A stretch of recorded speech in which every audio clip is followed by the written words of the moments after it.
We've always been inspired by Charles Eisenstein's statement, the more beautiful world that our hearts knows is possible.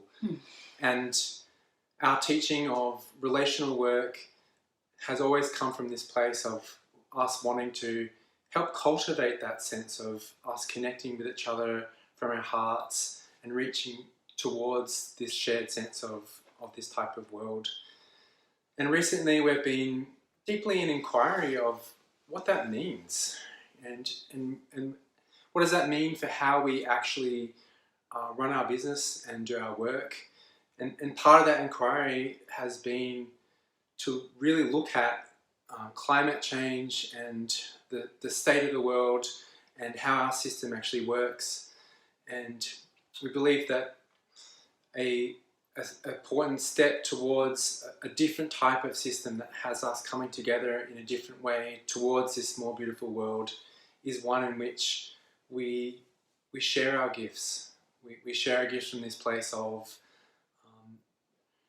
wanting to be generous and to come from a place of abundance and gratitude and non-attachment.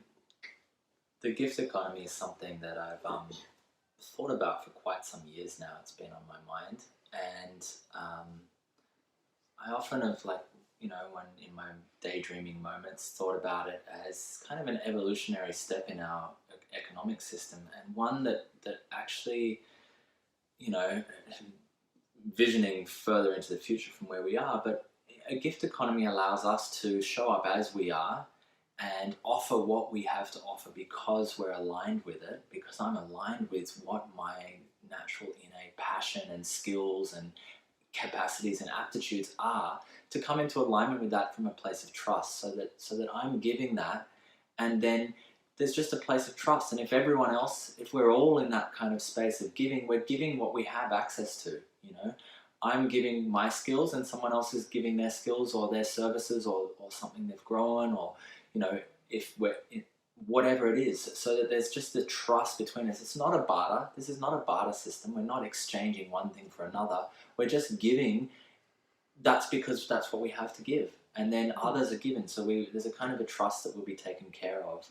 And the idea of this is somewhat utopic. It's an idea that's probably quite a long way off, and yet it's the little steps, it's the little experiments to play with this, to see what might happen if we start to live this way, that starts to get the ball rolling, that starts to create that opportunity. So I'm excited about us running this.